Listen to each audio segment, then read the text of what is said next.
مطالبون بحقنا مطالبون مضربون بحقنا مطالبون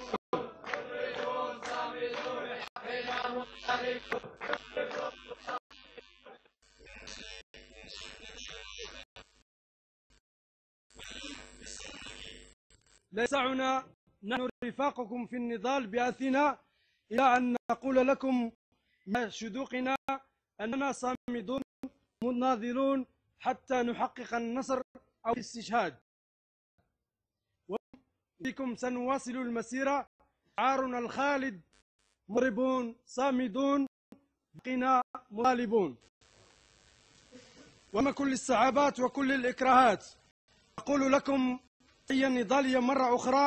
السلام عليكم.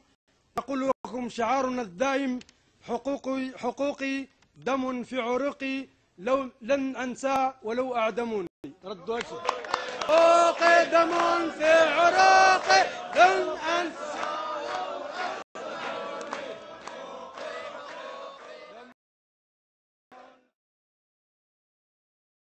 Το 2010, κάποιοι μετανάστες, αναγνωρίζοντας το καθεστώς ομηρίας τους, ξεκίνησαν μια προσπάθεια να συγκροτηθούν συλλογικά για να απαιτήσουν το αυτονόητο. Λίγοι στην αρχή, περισσότεροι συνέχεια.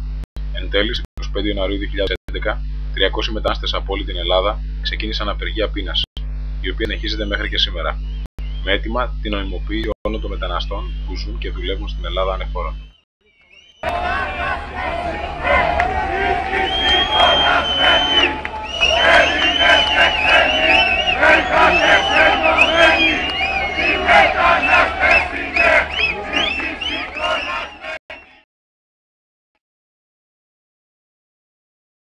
Χανιά και μπήκαν στο κτίριο με τη βοήθεια μελών αριστερών φοιτητικών παρατάξεων. Η νομική σχολή μετατράπηκε σε στρατόπεδο μεταναστών. Τα αριστειακές αίθουσες πλημμύριζαν από στρώματα και κουβέρτες, παράθυρα έγιναν απλόστρες διάδρομοι, γέμισαν από παπούτσια και σκουπίδια. Πόρτες κλειδωμένες παραβιάστηκαν. Με ορατό τον κίνδυνο οι φοιτητές να χάσουν τις εξετάσεις τους. Και τι θα γίνει? Τι θα γίνει? Οι λαθρανάς μετέχουν του πανεπιστημιακού ασύλου.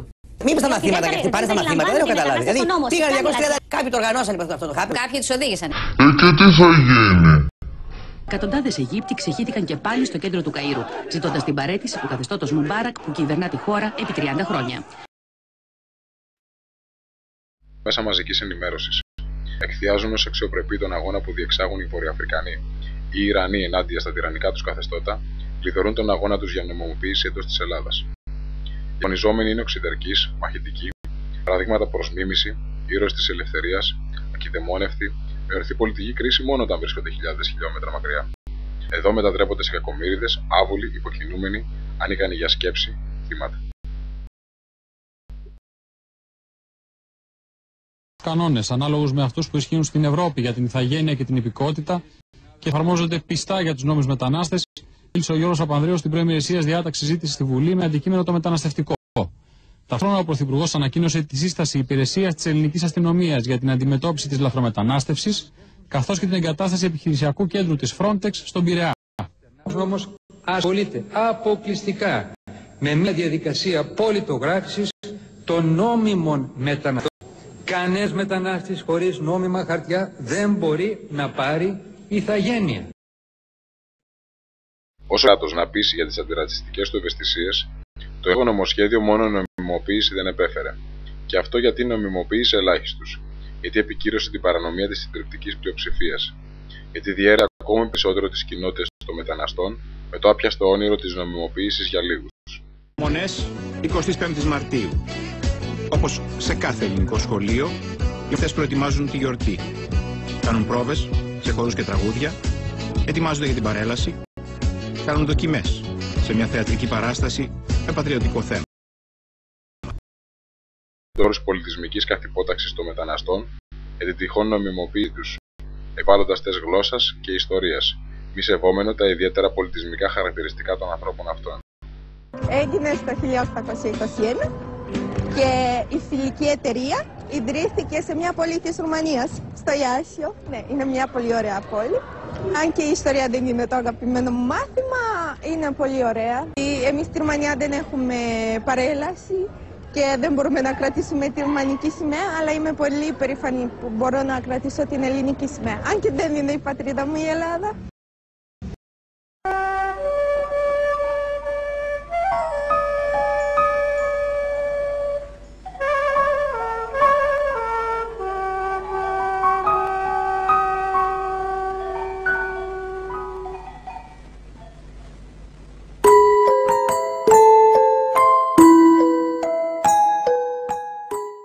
Εδώ και ένα καιρό υπήρχε ένα μικρό κράτος στα Βαλκάνια, που όπως όλα τα άλλα κράτη ήθελε και αυτό να γίνει μεγάλο και τρανό. Μην φανταστείτε ότι πέρασαν πολλά χρόνια από τότε. Ήταν κάπου εκεί στις αρχές του 90, όταν το μικρό κράτος άδραξε τη χρυσή και συνάμα αυτή μια ευκαιρία που ανοιγόταν μπροστά του. Ακριβώς μπροστά του δηλαδή.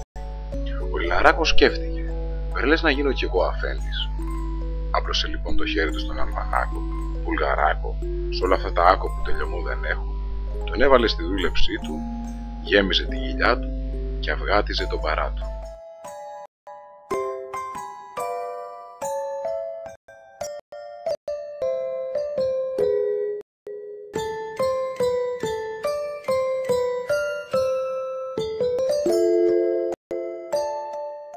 Οι δουλειές πήγαιναν καλά. Το κράτος τάδε όλα αυτά και είπε μια χαρά. Δρόμοι, χωράφια, λιμάνια, έργα ολυμπιακά, να πεις το μου τα φτιάξει όλα αυτά. Ούτε χαρτιά, ούτε λεφτά, και ούτε γάτα, ούτε ζημιά.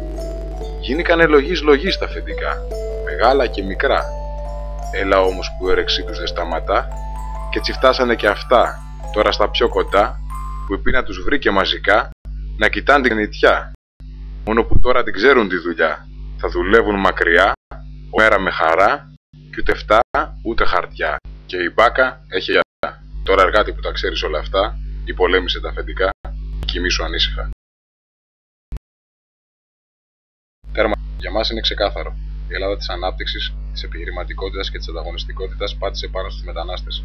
Κυριολεκτικά στηρίχτηκε σε αυτούς τους ανεργάτες και στο ρατσισμό που τους περιέβαλε. Άλλωστε για το κεφάλαιο, ο ρατσισμός είναι ένα όπλο που το χειρίζεται με μαεστρία.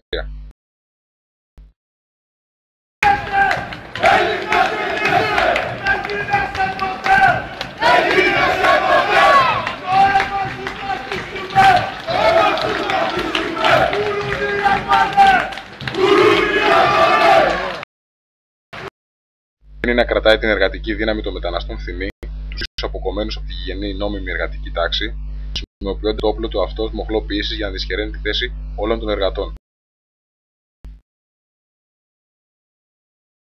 Γνωρίζουμε πολύ καλά ότι η παρανομία τους βολεύει πολλούς, είτε μικρά είτε μεγάλα αφεντικά. Ξέρουμε όμως ακόμα ότι ο ταξικός αγώνας ή θα είναι κοινός ή ανύπαρκτος. Η νομιμοποίηση των μεταναστών είναι μια κίνηση στροφής του μοχλού προς την αντίθετη μεριά, κόντρα στη φορά που μέχρι τώρα ασκούνταν η πίεση. Όπως λέμε με βεβαιότητα ότι μέσω της νομιμοποίησης τους αναβαθμίζεται η ταξική θέση όλων μας, άλλο τόσο βέβαιοι είμαστε ότι δεν θα σημαίνει το τέλος των σχέσεων εκμετάλλευσης.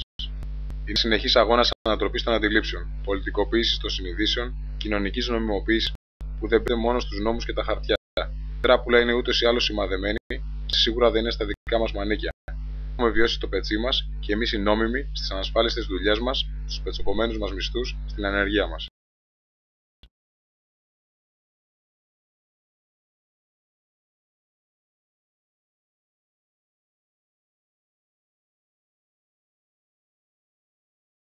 Πολεμικές παλαιές πανελλαδικές πορείες για το Αφγανιστάν το 2001 και το Ιράκ το 2003.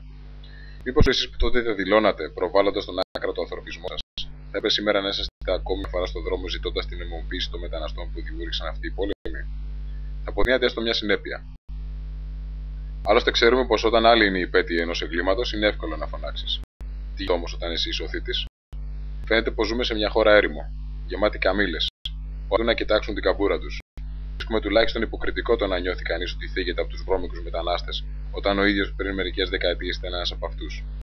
Πόσο μάλλον να μην αναγνωρίζει τους εκδιωγμένους από τα ολοκληρωτικά καθεστώτα πολιτικούς πρόσφυγες, όταν αυτός απαιτούσε να αναγνωριστεί ως τέτοιος από τα δυτικά κράτη την περίοδο της Χούντας. Αλλά ποιος τον θυμάται τώρα αυτά?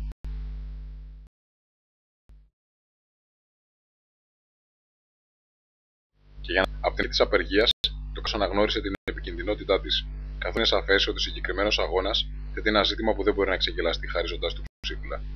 Γι' αυτό ενεργοποίησε άμεσα όλους τους μηχανισμούς για να τον καταστήλει. Η προπαγάνδα του μέσω των μέσων μαζικής ενημέρωσης είναι σίγουρο ότι θα φτάσει στα σπίτια όλων μας. Οι δίθεν φόβοι της κάθε φυλάς και τηλεοπτικού παραθύρου για τη δημόσια υγεία και την εμπόδιση διακίνηση των εμπορευματοποιημένων ιδεών αποκρίνει την αληθινή αγωνία για το πώς θα γίνει διαχειρίσιμη η κατάσταση. Τα σήματά τους περί υποκίνηση των μεταναστών από κάποιους σκοτεινούς κύκλους συμφερόντων ταιριάζουν γάντι στο ρατσιστικό τους ιδεολόγημα περί πολιτισμικής κατωτερότητας. Μετά θα ανοίγουν μέτωπο. Τα να μας μυαλά είναι διατεθειμένα να ανοίξουν.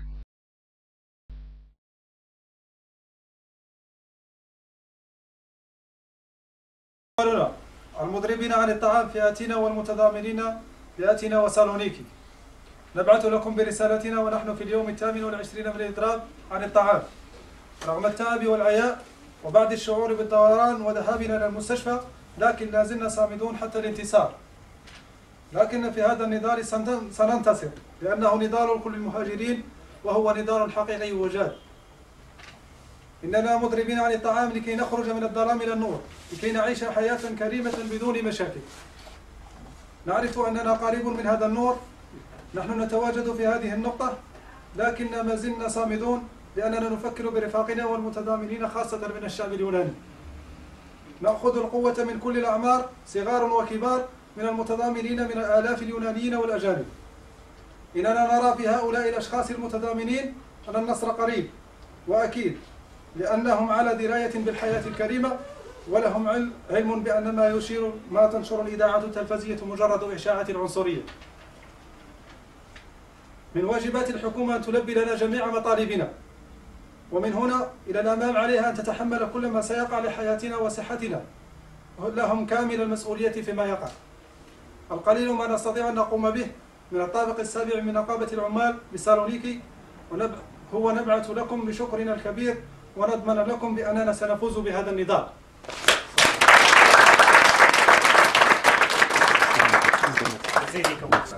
تحية تحية تحية تحية تحية نضالية تحية نضالية نطالب نطالب نطالب نطالب بالحرية بالحرية يا حكومة يا فاشية يا حكومة يا فاشية مطالبنا بديهية مطالبنا بديهية علاش تعصب علاش تعصب سوا اليوم سوا غدا سوا اليوم سوا غدا ولا بدا يا عامل احتج احتج يا عامل احتج احتج بركة ما تتفرج بركة ما تتفرج مناكير مناكير مناكير مناكير للإضراب جو فو غابيل للإضراب جو فو غابيل.